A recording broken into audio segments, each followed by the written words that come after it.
In today's video I'm playing through all of Wario World. As I've been in a bit of a Wario mood lately after watching him fart every day. I'm not kidding about that, by the way, like he quite literally followed through the other day. Anyway, let's start the game. It began with telling the story of this dark and evil jewel that was sealed away after it started spawning in loads of evil spirits. But now, many years later, it had been found by Wario of the Wario brothers. And while he was in his castle laughing away, the jewel came to life and turned all of his treasure into monsters, which made his castle fall apart like that one scene in Charlie and the Chocolate Factory. Wario then got banished to this crazy Wario world, and this place basically acted as the main hub area. And while I was messing around here, I very quickly realised that Wario has the same inhale ability as the Ditto in Pocopia, which I found pretty funny. I started the first level, and it had me in the Greenhorn Forest, and I instantly recognised the music here as it is a bit of a classic. And as I was having a little stroll around, I found this box, and after Wario had a bit of a scratch, he smashed it open, and a little spriteling popped out. These little creatures basically just give you tutorials on how to play the game, and there are 5 of them for me to find per level. This one taught me how to fight, so I tried out Wario's skills on this group of enemies, and playing as him is really fun. You can pick up enemies that are on the floor, and then just throw them anywhere you want. He's also got his iconic shoulder barge dash as well. As this is a 3D platformer, collecting stuff is of course a massive part of it. Wario's treasure was all over the place, and I could press these buttons that were around to spawn treasure chests on certain spots. And I've got to admit, some of these are actually pretty well hidden, and what I didn't realise going into this is that this game is more about exploring the levels and finding treasure, rather than just running to the end and beating up some enemies on the way. I got coins for defeating them, and I could spend them to buy some hearts for this weird little garlic creature, except this wasn't a normal peaceful transaction, as Wario had to punch it in the face to get the garlic out of it. Wario just has a lot of attitude in this game in general, like the pause screen literally has him singing the Horrid Henry theme song.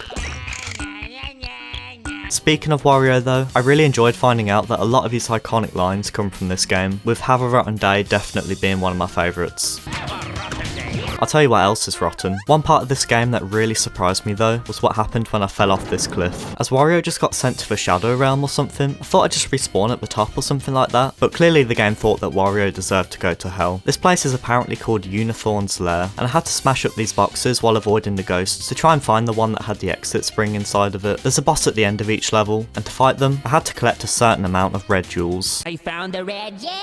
And to get them, I had to complete these little trapdoor challenge rooms. Thankfully, in this first level, these were pretty simple, which suited me. I was a bit nervous though when Wario was floating around on these orbs, like man, how did that spike not get him? At the end of each level, there were these balloons that I could use to go back to the start, and I found this kinda weird at first, like why would I want to go back to the start? But it actually became pretty useful later on in the game. Anyway, the boss here was this crazy looking green dude, and after I attacked him enough times, I could throw him, which would deal a bit of damage. And I thought, yeah, this boss is pretty wacky, pretty weird, but he was nothing compared to the horrors that I'd face later on. And after defeating him, I unlocked the second level in the Greenhorn Ruins, being Excitement Central. And this place was exciting alright, as I got to learn how to use Wario's pile driver move. And Wario is definitely pile driver certified, as I could jump and then ground pound while holding an enemy to just destroy them. Wario is just an absolute beast in this game, he can't be stopped. He was even swinging dinosaurs around here. An enemy that looked kinda similar to something I knew was this big guy, and like, come on dude, you're just a womp. And after Wario punched him in the face, I could walk over him, and I'm telling you, Wario does not take any prisoners in this game. Like, do not mess with this guy's gold. To be fair, I guess it is Wario's world and we're all just living in it. I again needed red jewels to fight the boss here, but some of these trapdoors were locked and I couldn't figure out how to open them. Like, I just kept ground pounding and wondered why it wasn't working. I even tried throwing an enemy at it, which didn't work, but I was on the right lines with that one. You see, I needed to use the pile driver ability to open these ones, which I didn't figure out until a lot later on in the game, which we don't need to talk about, right? There were enough normal trapdoors for me to beat the level though, with one of them having me destroying loads of Wario heads to find the jewel, while another had me climbing up this spike tower. The boss in this level was this sandworm, and this thing was vicious, man. It had these giant scythe looking claws that absolutely did me in, and I even got my first game over here. I used some of my hard-earned gold to respawn, and thankfully I beat it pretty quickly after that. Surprisingly, after I beat that level, I unlocked the final boss here at the Greenhorn Ruins, and yeah, each world in this game only has 2 levels and a boss in each of them, which is pretty crazy. But anyway, the boss here was called Dynamite, and this guy was huge. He had an orb on his tail that I could grab onto, and when he was a bit confused, I could ground pound him to deal a bit of damage. I could also attack this plaster that was on his stomach, but I had to be careful because he could quite literally squash me like an ant beneath his boot. But after throwing this guy around a few times, I finally defeated him. And I got part of this key that I could use to unlock the giant treasure chest that was in the hub world, that I assumed had loads of Wario's treasure inside. Now things got a little bit spooky in this next world, as the first level was the Horror Manor. There were quite a few skeleton enemies here that were pretty scary, but honestly mainly because of how much damage they were doing to me. I hate this game so much. But nothing compared to what the final boss was here. Like, what the hell, man? This thing is just pure nightmare fuel. Like, I thought this was meant to be a kid's game. I got a game over during this fight, but to be fair, it was my fault. I don't know why I jumped over the edge like that. But after Wario kept punching and throwing this angel baby around, I defeated it. The next level's all circus themed, and it had a lot of these rotating platforming sections, but one of the trapdoor levels here actually had me a little bit confused. You see, I had to get to this platform that was over in the distance, but I just did not get at all how I was meant to get over there. I ended up just looking up how to do it, and I felt so dumb, as I found out that all I had to do was just use the momentum of the orb here to cross the gap.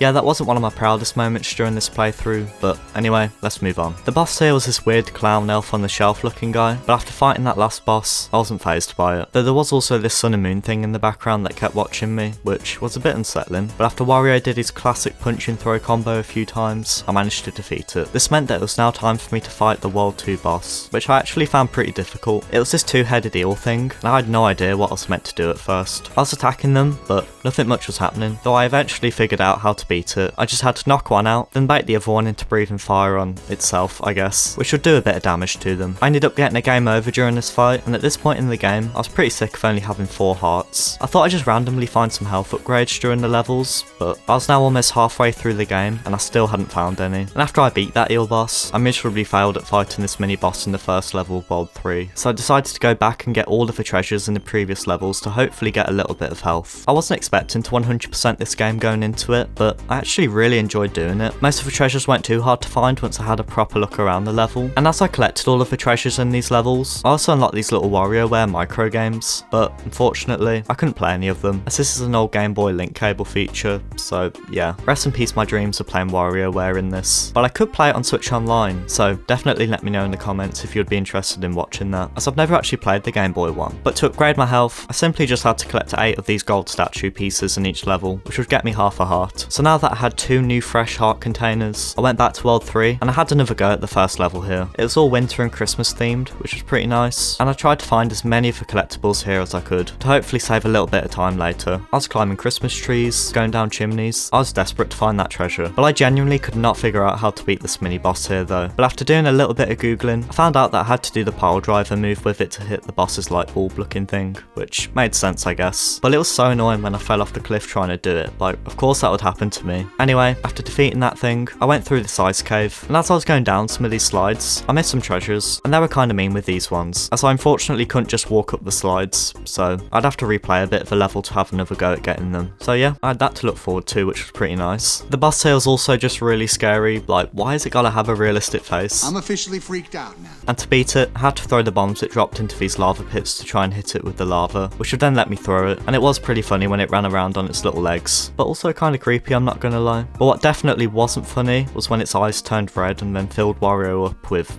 air, I guess. I have no idea what's going on there.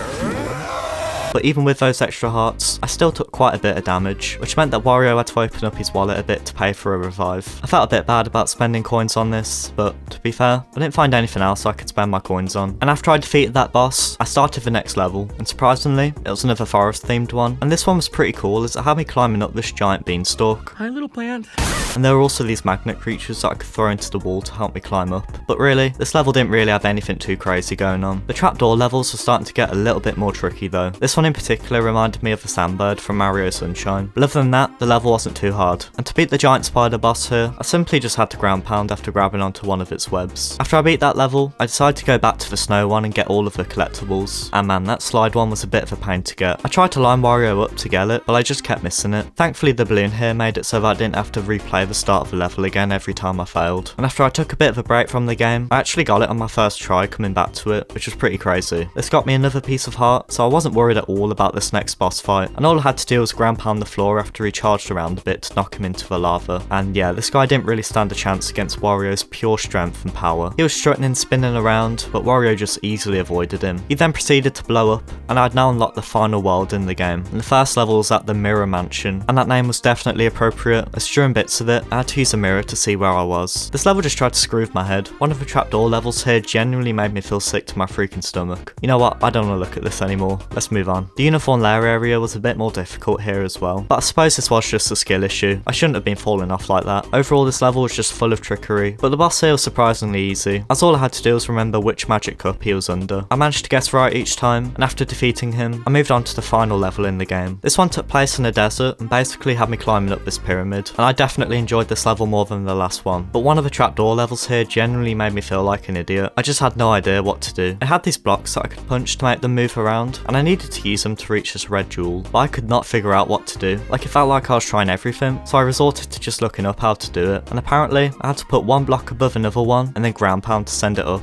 which meant that I could jump off to get the crystal, but I was really struggling to reach it, and what kinda sucked was that if I went too high up, the game would just place me back down at the bottom, so I basically just had to keep trying until I got the timing right, and I did eventually just about get it, but man, that was a bit of a pain. There was another pretty difficult one right after that, but it mostly just felt like a test of patience. I eventually reached the top of the pyramid after struggling to get these shovel enemies to play nice, and after I'd gone back and got all of the collectibles, I fought the boss here. There was another classic floating hand boss fight, and I've been seeing way too many of these lately. Like, how many of these have Nintendo actually made? Anyway, this fight wasn't too difficult, and after I beat it, I headed straight for the World 4 boss. It had me fighting this guy called Captain Skull, and at first, it was pretty easy. I just went back and forth between the two boats and threw him overboard. But I did eventually get a bit stuck here when he started sending these bombs out. I thought just running over and attacking him would still work, but instead, I had to throw one of the bombs he shot out back at him, which would let me throw him in the water. Like every other boss, he blew up after I beat him, and now that I had the final piece of the key to the giant treasure chest, it finally opened. But instead of there being loads of gold and treasure, the evil jewel from earlier popped out of it, and after he started destroying Wario's beautiful world, the final boss fight began. It had me in the sky, and I had to free 5 of the little spritlings to be able to attack him. I had to watch out for his fire attack, but once I freed the final one, I got to use Wario's iconic throw ability to attack him. And looking back now, this was actually a pretty long boss fight. It had 8 hearts, and I basically just had to do the same thing over and over again. I got a little bit nervous when I only had 1 heart left, but after I threw him enough times, I'd finally defeated him. Wario was then trapped in this white void, and the spritlings thanked Wario for all that he had done, and they said that in return, they would have a go at rebuilding his destroyed castle. Wario's eyes then started bulging with imagined riches, and after the credits rolled, I got to see his new castle, and look at him sitting there. I mean, what a legend. Now I'm pretty sure because I'd rescued all 40 of the spritlings in the levels, I got the best ending here, which is pretty nice. And this ending definitely reminds me of Luigi's Mansion quite a bit. But now that Wario had his giant castle back, that was it. I'd completed the game, and I really enjoyed it. It was fun, and you can also definitely tell it's from the GameCube era of Nintendo. It's just got that sort of vibe to it. I'd definitely like to see what a new Wario World game would look like as well. If that ever happens, I hope they make it just as weird as this one. I also like Wario having a scratch as well. Keep that in, it's funny. Anyway, thank you very much for watching. Definitely make sure to subscribe if you enjoyed the video, and I'll see you in the next one.